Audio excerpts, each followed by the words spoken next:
Bismillahirrahmanirrahim. Assalamualaikum warahmatullahi wabarakatuh. Bihamdillahi wassalatu wassalamu ala rasulillah wa ala alihi wa sahbihi wa mawalah wa la hawla wa la quwata illa billahi wa ba'du. Qala Allahu azza wa jalla ya ayyuhalladzina amanu taqullaha haqqa tuqatih wa la tamutunna illa wa antum muslimun. Wa qala sallallahu alaihi wasallam man salaka tariqan yaltamisu fihi ilma sahhalallahu bihi tariqan ilal jannah. Ma'asyiral muslimin yang dimuliakan Allah Subhanahu wa taala, dan pembahasan di pagi hari ini kita akan membahas tentang qasasul anbiya, kisah-kisah para nabi. Dan di pagi ini kita akan mengkisahkan kisah Nabiullah Zakaria alaihi salatu wassalam. Ma'asyiral muslimin yang dimuliakan Allah Azza wa Jalla, banyak dalam Al-Quran kisah Nabiullah Zakaria dijelaskan. Di antaranya yang cukup lengkap dalam surah Al-Imran, kemudian di permulaan surah Maryam, dan juga dicuplik kisahnya dalam surah Al-Anbiya dan beberapa surat yang lainnya. Baik, kita akan masuk pada kisah Nabiullah Zakaria alaihi salatu wassalam. Kita tahu bahawa Nabiullah Zakaria adalah salah seorang kibar daripada Rabbaniyin. Artinya termasuk pembesar-pembesar ahli ibadah yang ada di Baitul Maqdis, dan ada hubung kait ataupun kekerabatan dengan keluarga Imran. Dan kita sudah singgung kisahnya, siapa keluarga Imran, keluarga yang sangat suci dan dimuliakan oleh para ahli ibadah di Baitul Maqdis. Ma'asyiral muslimin yang dimuliakan Allah Subhanahu wa taala, kita ambil pembahasan di pagi hari ini dari satu surat saja, baru kita akan bentangkan atau kita sambung-sambungkan dengan ayat dalam surah-surah yang lainnya. Kita akan baca dalam surah Al-Imran ayat 38 dan seterusnya sampai ke 42. Allah Subhanahu wa taala berfirman, hunalika da'a Zakaria rabbah qala rabbi habli min ladunka durriyatan tayyibatan innaka sami'ud du'a. Di sanalah Zakaria berdoa kepada Tuhannya dan berkata, ya Rabb, berilah aku keturunan yang baik dari sisimu, sesungguhnya engkau maha mendengar doa. Fanadathul malaikatu wa huwa qa'imun yusalli fil mihrab annallaha yubashshiruka bi Yahya musaddiqan bi kalimatin minallahi wa sayyidan wa hasuran wa nabiyan minas salihin.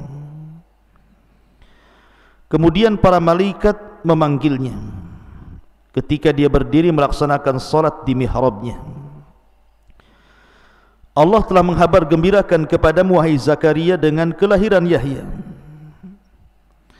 yang membenarkan sebuah kalimat dari Allah, dan kelak dia akan menjadi panutan dan juga berkemampuan untuk menahan hawa nafsunya, dan dia kelak akan menjadi seorang nabi, dan dia termasuk orang-orang yang saleh.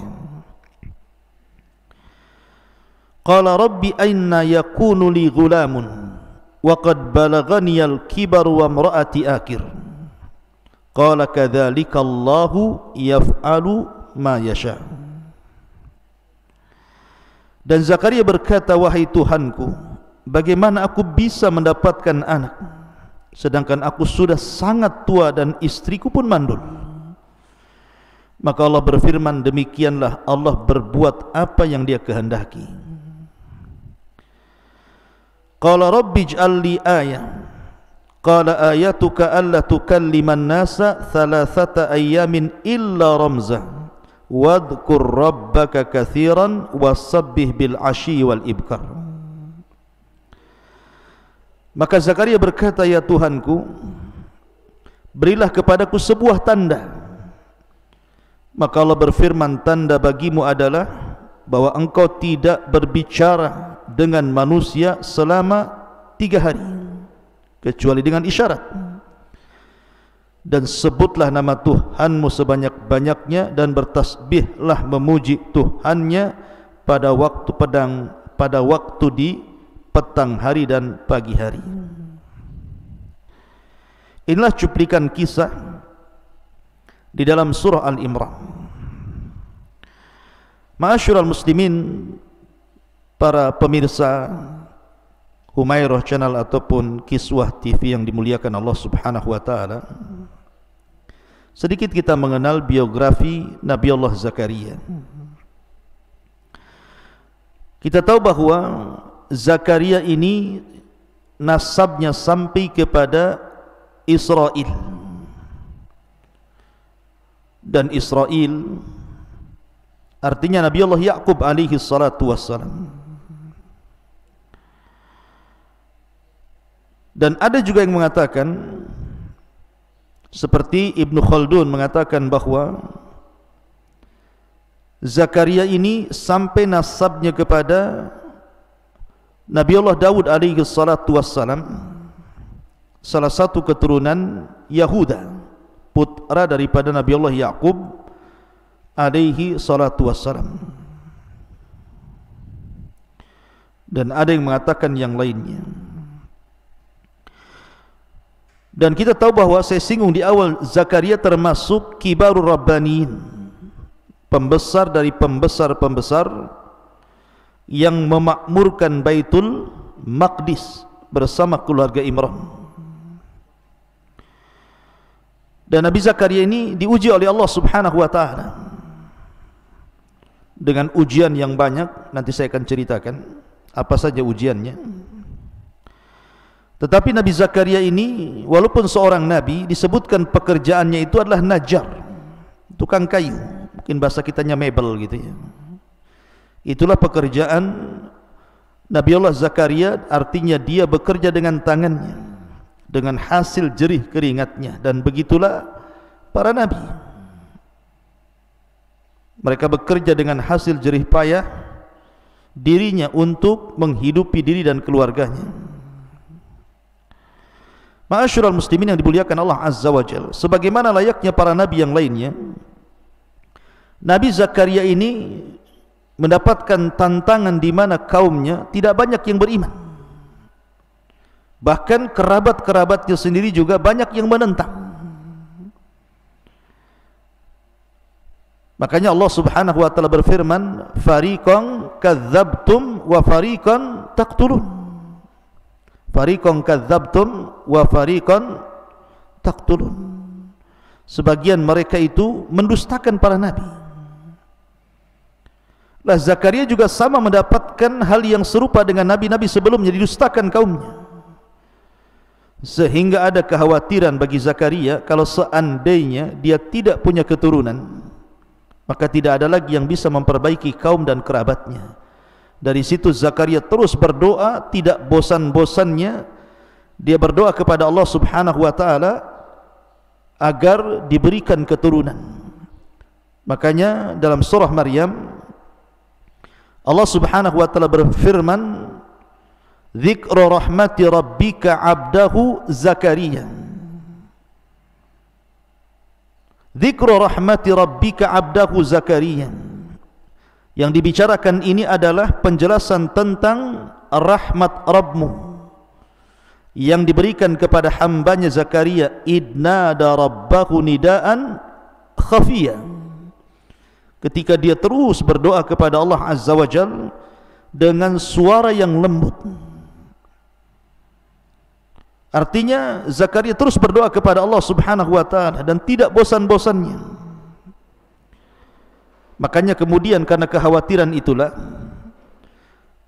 kalau seandainya tidak ada keturunan yang meneruskan dakwah dari keluarga Yakub,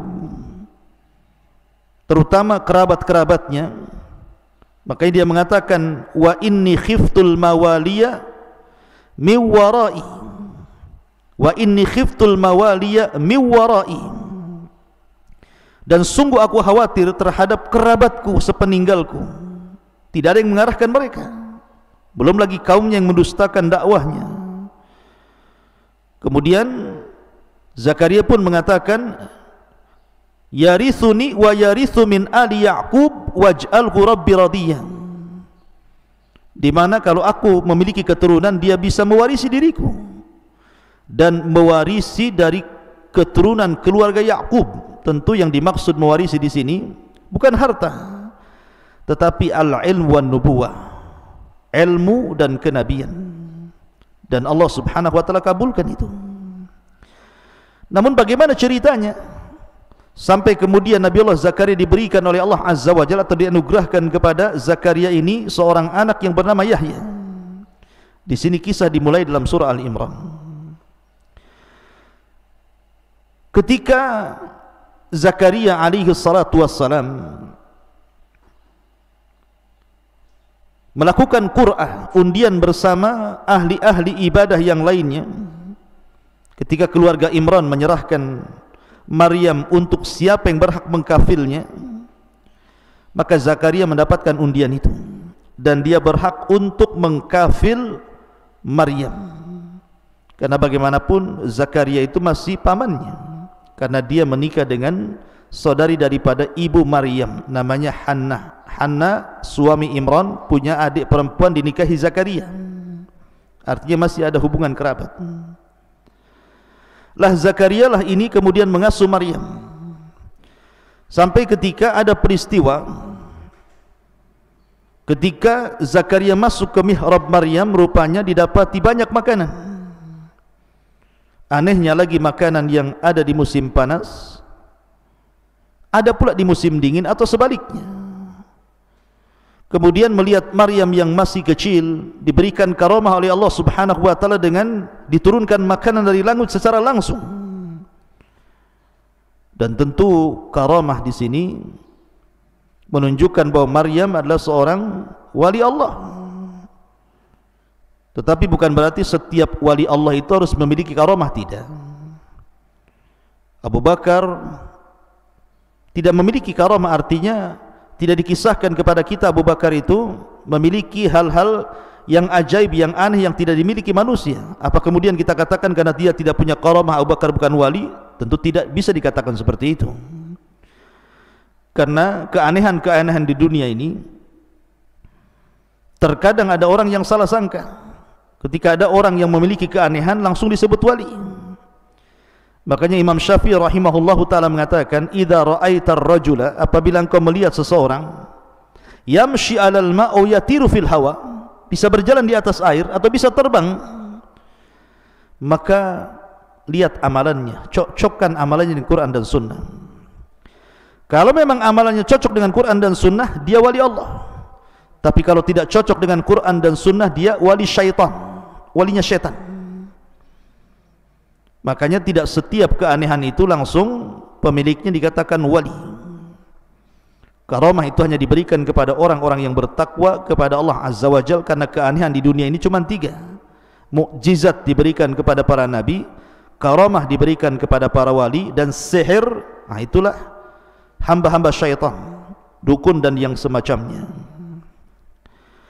Nah, ketika kita kembali ke kisah, Zakaria ini masuk ke mihrab Maryam. Maryam ini mendapatkan karamah dari Allah, banyak makanan terutama buah-buahan, sehingga Nabi Zakaria alaihi salatu wassalam bertanya kepada Maryam, kullama dakhala 'alaiha Zakaria al-mihraba wajada indaha rizqan qala ya Maryam anna laki hadha qalat huwa min indillah innallaha yarzuqu man yasha bighairi hisab.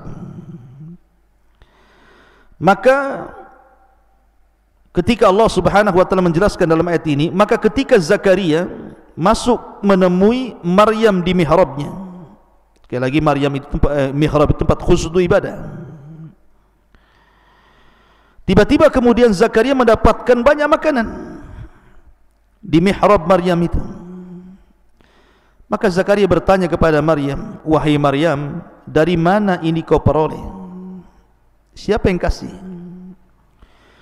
Maka dengan yakinnya Maryam mengatakan, qalat huwa min indillah, dia datang dari Allah Subhanahu wa taala, innallaha yarzuqu man yasha bighairi hisab, karena Allah memberikan rizki kepada siapa yang dia kehendaki tanpa ada perhitungan. Mendengar ucapan Maryam ini masuk ke akal Zakaria, seolah-olah Zakaria mengatakan ini Maryam masih kecil, dia tidak pernah menghabiskan waktu kecuali untuk ibadah, kemudian Allah sayang dan Allah berikan karamah, kenapa aku tidak sama dengan dia? Maka dari situ kemudian Zakaria mengikuti cara Maryam, akhirnya dia tidak pernah keluar dari mihrabnya dan terus berdoa. Dari sinilah Allah katakan, hunalika da'a Zakaria rabbah qala rabbi habli min ladunka dzurriyyatan thayyibatan innaka sami'ud du'a. Di sanalah Zakaria berdoa pada Tuhannya dan dia mengatakan, qala rabbi habli, ya Rabb, hibahkan kepadaku. Lihat bagaimana ibarah Al-Quran. Zakaria tidak mengatakan Rabbi urzuqni, Rabbi a'tani, wahai Rabb berikan rizki kepadaku, atau ya Rabb berikan kepadaku anak. Bukan begitu bahasanya, tapi menggunakan bahasa habli dari kata hibah, seolah-olah, dan kita tahu bahwa bahasa hibah itu artinya memberi tanpa diminta, itu disebut hibah. Kalau orang kemudian memberi tanpa diminta, berarti itu definisi hibah. Jadi Zakaria mengatakan habli, maksudnya seolah-olah kalau saya bahasakan, Nabi Zakaria mengatakan kepada Allah Subhanahu wa taala, ya Allah, karuniakanlah kepadaku anak, hibahkan kepadaku anak. Dan kalau engkau berikan aku anak, tidak akan berkurang kekayaanmu, tidak akan berkurang kekuasaanmu. Apalah seorang anak dibandingkan kekuasaanmu ya Rabb. Makanya itu yang dijadikan bahasa berdoanya Zakaria, Rabbi habli min ladunka, ya Rabb hibahkan kepadaku seorang anak dari sisimu, dzurriyyatan thayyibatan, yang kelak akan menjadi keturunan yang baik, innaka sami'ud du'a. Dengan yakinnya Zakaria mengatakan, karena engkau zat yang maha mendengar doa. Yakin siapapun yang berdoa kepada Allah, pasti Allah mendengar doa kita. Soal mengijabah inilah, ada yang langsung diijabah kontan dengan doanya, ada yang kemudian ditukar doanya dengan dihindarkan dari musibah, ada juga doa itu tidak dikabulkan di dunia tapi menjadi tabungan kelak di sorga. Jadi tidak ada ruginya orang berdoa itu. Lah karena Zakaria terus berdoa kepada Allah Azza wa Jalla, maka Allah itu rahim, kasih sayangnya lebih luas dibandingkan kemurkaannya. Inna rahmati sabaqat ghadabi, rahmatku menjangkau kemurkaanku. Makanya ada kisah di kisah-kisah Israelian, ketika di zaman Nabi Musa alaihi salatu wassalam, ada seorang wanita mandul bertanya kepada Nabi Musa, wahai Musa, berdoalah kepada Tuhanmu agar aku dapat anak. Maka Musa pun kemudian berbicara dengan Allah dan mengatakan, ya Rabb, si fulan datang kepadaku dan dia ingin punya anak. Tetapi Allah mengatakan, tidak mungkin, sudah kutakdirkan dia mandul. Katakan kepada wanita itu. Akhirnya Musa berkata kepada wanita itu, kau tidak mungkin punya anak, kau mandul. Kemudian wanita ini menangis, kemudian pulang. Besoknya bicara lagi dengan Nabi Musa agar berdialog dengan Allah, agar Allah memberikan keturunan kepadanya. Tapi jawabannya sama sampai 3 kali. Akhirnya wanita ini tidak pernah kembali ke Nabi Musa karena akan kecewa jawabannya. Sudah lama waktu, tiba-tiba kemudian Musa berjumpa dengan wanita itu sedang menggendong bayi. Maka Musa mengatakan, itu bayi siapa? Maka perempuan itu mengatakan, ini bayi saya. Lah, bukankah Allah subhanahu wa ta'ala sudah mentakdirkan kau mandul? Maka wanita ini mengatakan, saya tidak tahu, saya hanya berdoa. Akhirnya Allah kabulkan permintaanku. Maka Nabi Musa datang kepada Allah azza wa jalla, kemudian berdialog, ya Rabb, bukankah kau yang menghabarkan kepadaku wanita itu mandul? Kenapa kau beri anak dia? Maka Allah mengatakan, ya Musa, sesungguhnya wanita itu terus talaha, merengek-rengek kepadaku, berdoa, terus berdoa. Akhirnya aku berikan kasih sayang kepada wanita itu dan kuberikan dia keturunan. Begitulah dahsyatnya sebuah doa. La yaruddul qada illa doa.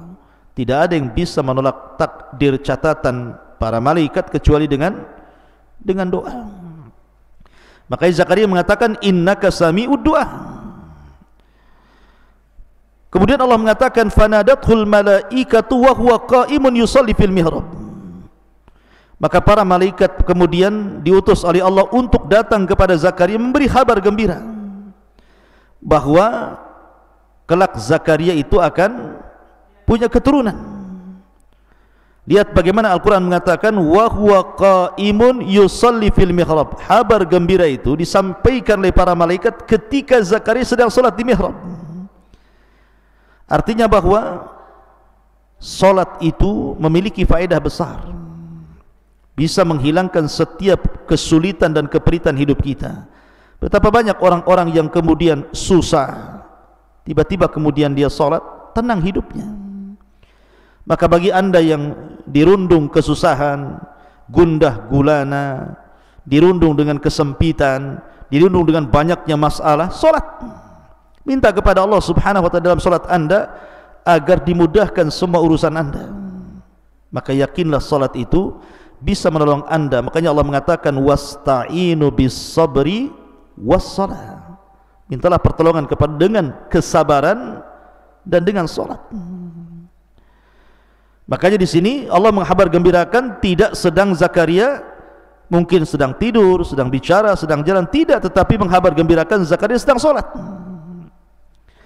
Apa kabar gembiranya?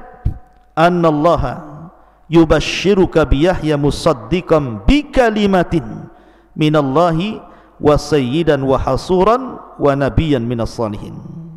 Bahwa Allah akan menghabarkan gembira kepadamu wahai Zakaria akan kelahiran Yahya yang membenarkan kalimat dari Allah dan kelak akan jadi panutan, dan dia bisa mencegah hawa nafsu, dan dia kelak jadi nabi, dan dia termasuk hamba-hamba Allah yang saleh. Ma'asyiral muslimin yang dimuliakan Allah azza wa jalla, sedikit saya ingin jelaskan faedah tentang kisah Zakaria ini. Nabi Zakaria ini diuji oleh istrinya. Nabi Zakaria ini diuji oleh istrinya, di mana setelah istrinya kemudian menginjak tua, istrinya berubah sifatnya, berubah wataknya, berubah akhlaknya. Jadi su'ul khuluq, jelek akhlaknya. Dan itu ujian tersendiri bagi Nabi Zakaria. Jadi istrinya itu muamalahnya tidak baik. Mungkin bisa juga penyebabnya karena dia sudah tua, sudah menopause, tidak keluar haid lagi. Artinya sudah mandul, tidak mungkin punya keturunan. Jadi setiap istri memandang orang-orang yang sebaya dengan dia, dari wanita-wanita yang sezamannya itu, yang sudah punya anak, sudah punya cucu, ngomong cucu ke sana kemari, cemburu. Sehingga akhirnya tasakhut, suka marah-marah. Pokoknya disebutkan oleh para ulama su'ul muamalah, buruk muamalahnya dengan Nabiullah Zakaria ini. Dan begitulah kehidupan berumah tangga. Terkadang pertengkaran dalam rumah tangga itu pemicunya adalah seorang istri karena buruknya akhlaknya. Saya contohkan dalam beberapa riwayat di zaman Nabi sallallahu alaihi wasallam. Di zaman Nabi sallallahu alaihi wasallam ada seorang sahabat namanya Safwan ibnu Mu'attil. Ingat namanya Safwan ibn Mu'attil. Safwan ibn Mu'attil ini suatu ketika diadukan oleh istrinya kepada Nabi sallallahu alaihi wasallam tentang perbuatan kasar Safwan kepada istrinya ini. Maka datanglah Safwan bersama istrinya ke hadapan Nabi sallallahu alaihi wasallam. Tiba-tiba kemudian Safwan ini dipermalukan istrinya di hadapan Nabi sallallahu alaihi wasallam. Ya Rasulullah, suamiku ini kalau aku sedang solat, selesai solat dia memukul diriku. Dia mengatakan ini apabila aku sedang solat, selesai solat dia memukul diriku. Yadribuni idza shallaitu, dia suka memukulku apabila aku selesai solat. Kemudian yufattiruni, dan dia membuat aku batal idza sumtu, apabila aku puasa. Kemudian dia mengatakan, dan dia selalu solat subuh itu ketika mendekati terbit fajar, mendekati hatta tatlu asy-syamsi, sampai matahari terbit baru dia solat subuh. Secara logika, kalau orang mendengar aduan istri seperti itu kepada Rasul, pasti yang disalahkan suaminya. Pertama, dia suka mukul. Yang kedua, istrinya dilarang puasa. Yang ketiga, sholat subuhnya ketika terbit matahari. Mungkin orang mengatakan ini masalah Safwan ini, tapi Nabi SAW tentu tidak mau mendengar satu pihak. Rasul akan meminta keterangan Safwan, betul nggak tuduhan istrimu itu? Maka Safwan mengatakan di hadapan Nabi SAW, wahai Rasul, kenapa aku memukul istriku ketika dia selesai sholat? Istriku ini pemalas, banyak pekerjaan rumah yang dilalaikan oleh dia. Ya, tugas istri kan nyapu, ngepel, atau nyuci, masak gitu ya. Itulah rutinitas istri. Lah istriku tuh malas, tapi kalau dia sholat, dipanjangkannya pula sholat dia. Dia baca banyak surat, mungkin habis Al-Baqarah, Al-Imran, habis Al-Imran, An-Nisa, kan lama jadi sholatnya, mengabaikan yang lainnya. Tapi kalau sholat dia lama. Kan boleh saja sholat itu baca satu surat pendek atau satu surat saja, tidak perlu kemudian dirangkap-rangkap banyak surat, supaya lekas sholatnya dan bisa mengerjakan pekerjaan rumahnya. Apa salah saya memukulnya? Tentu memukul seorang sahabat kepada istri bukan seperti memukul orang sekarang gitu ya. Sekarang dipukul dihajar betul gitu ya. Jadi adapun yang kedua, kenapa aku membuat dia batal puasa dia? Aku ini anak muda, syahwatku tinggi. Tidak mungkin kemudian aku biarkan syahwatku diberikan kepada orang. Ya, aku berikan kepada istriku, dan makanya aku suruh dia jangan pernah puasa, maksudnya puasa sunnah. Adapun yang ketiga, karena diriku dan keluargaku sebelum masuk Islam itu terbiasa bergadang malam, sehingga terkadang bangun ketika selepas terbit matahari, dan itu terbawa sampai hari ini. Maka Nabi SAW akhirnya membela Safwan ibn Mu'attil, karena Safwan ini suka tidur. Makanya ketika kisah hadisul ifki, tentang berita bohong Aisyah berzina dengan Safwan ibn Mu'attil ini, kan kejadiannya seperti ini. Jadi Safwan ini kan ketiduran, karena memang orangnya suka tidur. Jadi pasukan itu sudah berangkat menuju Madinah, dia nggak sadar satu persatu rombongan pasukan itu pergi ke Madinah, sementara dia tidur sendirian. Jadi ketika dia terbangun, pasukan udah nggak ada, karena sudah berangkat pulang ke Madinah. Maka dia akhirnya berangkat sendirian, menunggang untanya itu. Lah di tengah jalan dia mendapati Ummul Mukminin Aisyah radhiyallahu anha tertinggal juga oleh kafilah pasukan Rasul, karena ketika itu Aisyah hendak buang hajat dalam riwayat, karena cincinnya kemudian jatuh dan mencarinya. Disangka pasukan Aisyah itu sudah masuk ke tenda yang di atas unta, maka ditinggalkannya. Rupanya Allah takdirkan tidak. Lah berjumpalah Safwan di tengah jalan, kemudian diantar sampai ke Madinah. Jadi memang Safwan seperti itu, makanya dia kadang telat bangun gitu. Tapi ini jangan dijadikan dalil tentang perbuatan Safwan ini kita kemudian subuhnya telat-telat terus, bukan. Enggak bisa, itu bukan dalilnya, karena ada hadis yang lain yang menjelaskan tentang keutamaan salat tepat waktu, pahala di saf pertama dan begitu seterusnya. Tapi dari kisah ini siapa yang memulai? Istrinya. Yang membuat permasalahan di keluarga itu istrinya kan, karena dia pemalas masalahnya. Ini satu kisah. Kisah yang kedua, kisah tentang Salma maula Nabi SAW dan suaminya Abu Rafi ibn Khadij, seorang pemanah handal, sama-sama maula Rasul, kemudian menikah. Lah kasusnya sama ini. Abu Rafi ini kalau sholat kemudian hadas, tidak membatalkan sholatnya. Harusnya kan kalau sholat hadas kemudian berwudu, diulang lagi sholatnya, karena Nabi SAW yang mengatakan kan, apabila salah seorang di antara kalian berhadas, berwudulah, kan begitu. Lah istrinya ini suka teriak-teriak apabila Safwan sedang sholat, dia teriak-teriak mengingatkan sabda Nabi SAW, tetapi mungkin kurang baik cara penyampaiannya. Makanya selepas sholat, Abu Rafi ini tidak terima, akhirnya memukul istrinya. Di sini menunjukkan bahwa niat yang baik kalau penyampaiannya salah jadi tidak baik. Maka dalam dakwah pun sama, ada niatnya orang itu ingin mencegah kemungkaran, karena mungkin orang ini melakukan kesyirikan, penyimpangan sunnah atau yang lainnya, tapi caranya kasar, caranya keras gitu, akhirnya tidak diterima. Makanya Allah mengatakan, kalau seandainya engkau itu faddan ghalidhal qalbi lan faddu min hawli, kalau dakwahmu keras wahai Muhammad, orang lari, kan begitu. Jadi Nabi SAW kemudian tertawa dan mengatakan, sebaiknya kau jangan pukul istrimu, kau nasihati saja ya. Tapi siapa yang memulai di sini? Istrinya, kan begitu. Jadi terkadang ikhtilafat jauziyah itu, perselisihan keluarga itu yang memicu pertama istrinya. Atau contoh yang ketiga, kisah Thabit ibn Qais al-Mushammas.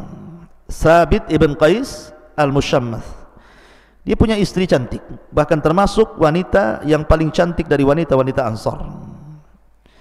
Suatu ketika suaminya berjalan bersama teman-temannya, dipandang oleh istrinya itu, rupanya suaminya jelek sendiri, teman-temannya ganteng-ganteng, gagah-gagah semua. Akhirnya dia pun mulai luntur cintanya dan mengatakan, kenapa aku harus bertahan dengan Thabit suamiku? Aku kan cantik. Kalau aku bercerai dengan dia, banyak laki-laki tampan yang akan mengejarku menurut dia.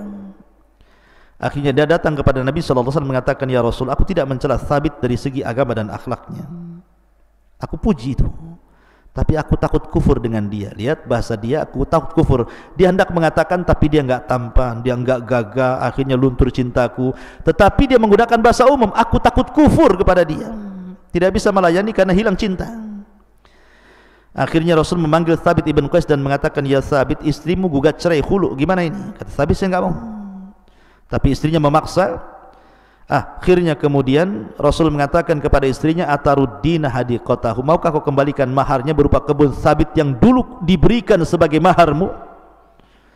Kata istrinya, ya. Akhirnya dikembalikanlah kebun itu dan terjadilah khulu, gugat cerai di sini.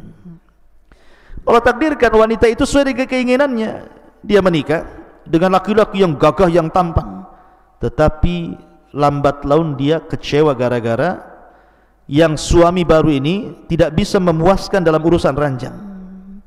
Akhirnya dia cari pasal supaya bercerai lagi dengan suami yang kedua dan ingin kembali kepada suami yang pertama. Lihat, terkadang apa yang anda anggap baik belum tentu baik di hadapan Allah. Tapi Rasul tidak. Pernikahan bukan main-main, bukan seperti itu caranya. Tapi dari tiga kasus ini, siapa yang memicu? Istri ya. Makanya kalau seandainya istri itu baik, istri itu sayang, pasti suami itu juga akan lebih baik dan lebih sayang dibandingkan istrinya. Lihat bagaimana Khadijah. Khadijah sudah meninggal loh, sudah meninggal Khadijah itu. Tetapi Nabi SAW terngiang-ngiang, teringat-ingat tentang Khadijah, sampai suatu ketika Khalah bintu Khuwailid masuk, dan itu saudari dari Khadijah, mengetuk rumah Rasul. Kemudian Rasul mendengar suaranya. Yang namanya saudara tentu akan ada kemiripan suara, kemiripan bahasa kan gitu ya. Jadi ketika dia mendengar suara saudari daripada Khadijah, Khalah ibn Khuwailid ini, langsung teringat dengan Khadijah kemudian menangis. Bahkan saking seringnya menyebut Khadijah, Aisyah radhiyallahu anha sampai cemburu dan mengatakan, ya Rasul, dia perempuan tua sudah meninggal pun, kau sudah dapat gantinya seorang gadis masih muda pun. Tapi Rasul mengatakan, ya Aisyah, beda engkau dengan Khadijah. Khadijah itu orang yang beriman di saat manusia kufur, orang yang menginfakkan semua harta di saat manusia bakhil. Bahkan keturunanku datang dari sulbi Khadijah. Lihat sayangnya Rasul kepada Khadijah karena kebaikannya, kan gitu ya.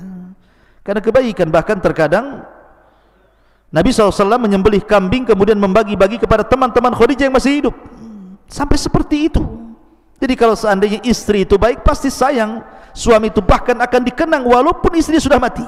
Seperti kenangan Rasul kepada Khadijah bintu Khuwailid, maka jadilah istri-istri yang baik.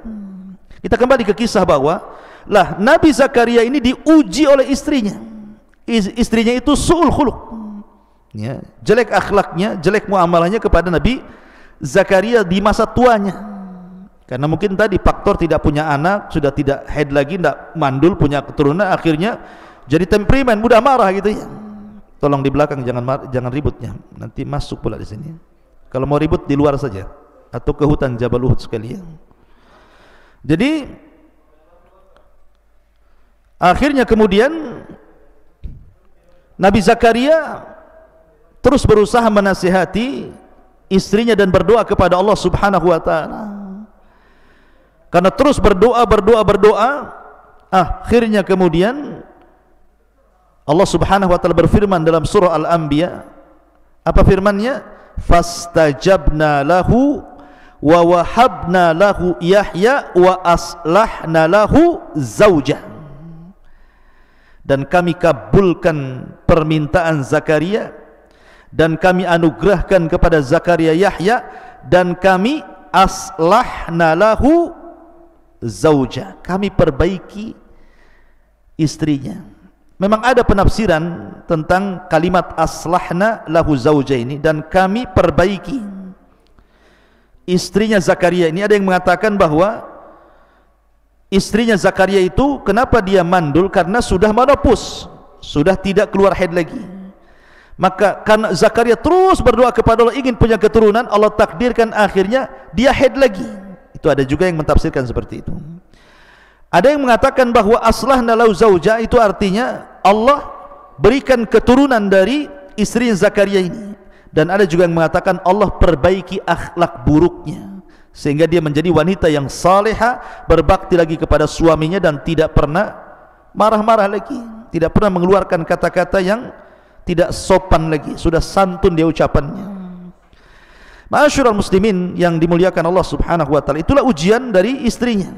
Dan satu sisi ujian yang paling berat adalah ketika dia tidak punya keturunan, sementara dia harus punya penerus untuk menjadikan estafet dakwah Zakaria mendakwahi Bani Israel. Karena Bani Israel ini, terutama orang-orang Yahudi, mereka tidak mau beriman, akhlaknya buruk, mendustakan para nabi, bahkan sebagian mereka membunuh para nabi. Bahkan Zakaria pun berakhir dengan pembunuhan, termasuk putranya Yahya. Dan itu sudah saya jelaskan semalam kajian tentang kisah Nabi Yahya.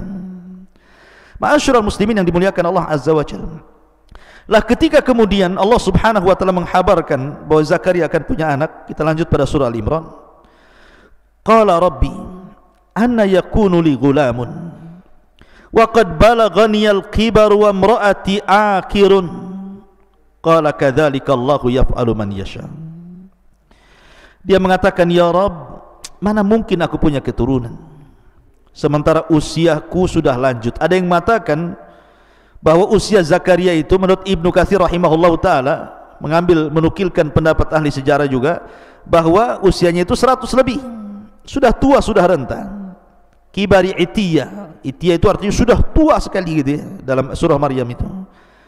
Wa qad balaghani al-kibaru, bahkan dalam surah Maryam itu washta'ala ra'si syaibah, dan seluruh kepalaku sudah beruban. Jadi dia sudah tua, ditambah-tambah wa mraati akir, Istrinya mandul karena sudah menopause, sudah tidak keluar haid, artinya tidak mungkin punya keturunan. Tetapi Allah itu berkuasa menjadikan sesuatu yang mustahil menjadi mungkin karena doa. Qala kadzalikallahu yaf'alu ma yasha. Begitulah Allah berbuat sekehendaknya. La tas'al aman yaf'al wa hum yus'alun. Jangan kau tanya bagaimana Allah berbuat, bahkan Allah yang berhak bertanya tentang perbuatan kalian. Jadi Allah itu ala kulli syai'in qadir. Allah itu maha mampu atas segala sesuatu. Maka dalam ayat yang lain, walam taku syai'an, dulu engkau juga tidak ada wahai Zakaria, kemudian aku yang ciptakan engkau. Artinya tidak mustahil bagi Allah kemudian memberikan keturunan berupa Yahya.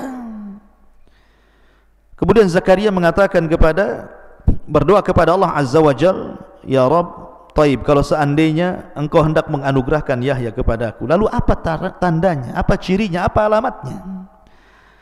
Maka Allah Subhanahu wa taala melanjutkan, Rabbij'alli ayah, tolong berikan tanda kepadaku. Qala ayatuka alla tukalliman nas thalathata ayyam illa ramzan. Nanti kalau engkau tidak mampu bicara alias bisu selama 3 hari, dan kau hanya bisa mengisyaratkan dengan tanganmu atau mungkin dengan tulisan begitu ya, itulah tandanya. Maka suatu hari kemudian Ayub pun berdoa kepada Allah di mihrabnya, salat, berzikir, mengingat Allah Azza wa Jal. Tiba-tiba dia tidak bisa bicara, zikir pun tidak bisa, tiba-tiba membisu, dan itu selama 3 hari. Zakaria baru sadar, Allah pernah mengatakan ini bagian daripada tanda-tanda bahwa istrinya yang mandul akan kembali hamil. Akhirnya kemudian Zakaria pun senang kalau tanda-tanda itu sudah datang. Dia tidak bisa bicara selama 3 hari, membisu dan hanya dengan isyarat saja.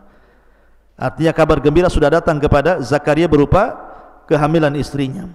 Maka saking senangnya Zakaria, maka Allah Subhanahu wa taala mengatakan, wadhkur rabbaka katsiran wasabbih bil ashiyyi wal ibkar, dan sebutlah nama Tuhanmu banyak-banyak dan bertasbihlah di waktu petang, di waktu pagi dan petang. Dan dalam surah Maryam Allah Subhanahu wa taala kemudian mengatakan kepada Zakaria, suruh keluar kepada kaumnya, kemudian fa kharaja ala qaumihi, dia pun keluar kepada kaumnya, minal mihrab, keluar dari mihrabnya, fa auha ilaihim, lalu dia memberi isyarat kepada mereka, ansabbihu bukratan wa asyiyah, agar mereka banyak-banyak bertasbih di waktu pagi dan juga petang. Dan itu menunjukkan apa? Allah itu suka kalau seandainya orang menampakkan asar daripada nikmat Allah. Makanya Allah mengatakan, fa bi ni'mati rabbika fahaddis, maka dengan nikmat Allah tampakkan nikmat itu. Karena banyak orang-orang yang diberikan nikmat tidak mau menampakkan nikmat.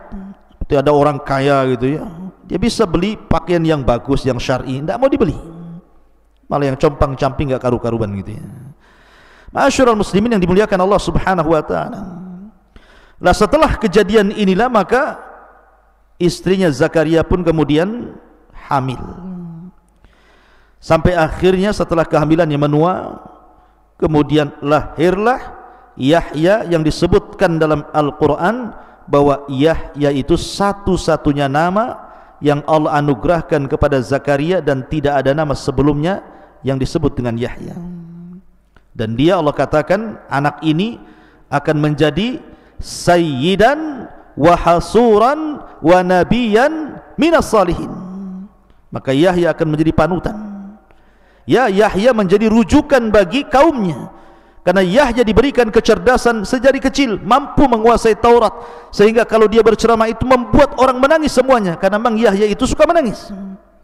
Wa hasuran, bahkan dia orang yang bisa menahan hawa nafsunya, karena dia punya kelembutan, hananan min ladun, kelembutan yang Allah anugerahkan kepada Yahya, sehingga dia sangat sayang dengan makhluk-makhluk Allah, dengan binatang, dengan tumbuh-tumbuhan. Bahkan dia kalau dapat makanan, maka dia ke hutan, kemudian dikasih makan semua binatang-binatang hutan itu. Lihat bagaimana contoh, bagaimana seorang Nabi mencontohkan kepada kita untuk berbuat baik bukan hanya kepada manusia, sampai kepada binatang, sampai kepada tumbuh-tumbuhan. Tapi zaman sekarang tidak. Betapa banyak orang yang menyiksa binatang. Dia tidak tahu hadis Nabi SAW, "Udzibatil mar'atu fi hirratin habasatha." Seorang wanita diadab dan dimasukkan ke neraka gara-gara kucing dirawatnya sampai mati karena enggak dikasih makan dan minum. Betapa banyak orang-orang yang tidak pernah merawat hutan, ditebang sana sini, akhirnya longsor, banjir, bencana di mana-mana. Subhanallah ikhwan. Ma'asyiral muslimin yang dimuliakan Allah Subhanahu wa taala. Maka dia akan menjadi hasur dan nabi. Seorang nabi. Bapaknya nabi, dia pun seorang nabi, kemudian punya kerabat juga seorang nabi, Isa bin Maryam, dan turunan daripada Nabi Dawud, Sulaiman, Ya'qub, semua turunan nabi. Nabi Allah Dawud, Nabi Allah Zakaria alaihi salatu wassalam secara nasab, dan juga Yahya alaihi salatu wassalam secara nasab para nabi. Ma'asyiral muslimin yang dimuliakan Allah Subhanahu wa taala. Maka setelah dianugerahkan Yahya, dan Yahya pun menjadi nabi setelah besar, kemudian menggantikan estafet dakwahnya, maka Allah Subhanahu wa taala takdirkan putranya harus dibantai oleh tentara Herodia. Dan ini sudah saya kisahkan, Anda bisa dengar di YouTube dalam kisah Nabi Allah Yahya alaihi salatu wassalam. Rupanya nasib Zakaria pun sama. Nasib Zakaria pun sama. Jadi ketika putranya kemudian dipenggal lehernya oleh tentara Herodia ini, kemudian jasadnya diberikan kepada Zakaria, kepalanya dibawa dengan bejana emas ke istana. Maka akhirnya ketika itu ada rencana pembunuhan juga kepada bapaknya. Dan ketika itu Zakaria ada di kebun, dicari sama tentara-tentara Herodia ini untuk dibunuh itu. Maka salah satu pohon yang ada di kebun itu kemudian memanggil Zakaria dan mengatakan, "Kemarilah kau Zakaria, sembunyilah dalam pohonku ini." Akhirnya kemudian terbelahlah pohon itu, dia masuk ke dalam pohon, kemudian pohon itu menyembunyikan jasad Zakaria. Tetapi Allah takdirkan iblis menjelma manusia, tahu di mana letak persembunyian Zakaria. Jadi ketika Zakaria masuk ke dalam pohon itu, iblis melihatnya. Akhirnya dia berbentuk manusia, memberitahu pasukan bahwa Zakaria ada di situ. Kemudian berakhir dengan penggergajian pohon dan berakhir dengan kematian Nabi Allah Zakaria alaihi salatu wassalam. Itulah kisah singkat dari Nabi Allah Zakaria, mudah-mudahan ada manfaatnya. Dan akhirnya saya hanya bisa menutup kajian kita dengan doa kafaratul majlis. Subhanakallahumma bihamdika asyhadu an la ilaha illa anta astaghfiruka wa atubu ilaik. Allahu ta'ala alam. Assalamualaikum warahmatullahi wabarakatuh.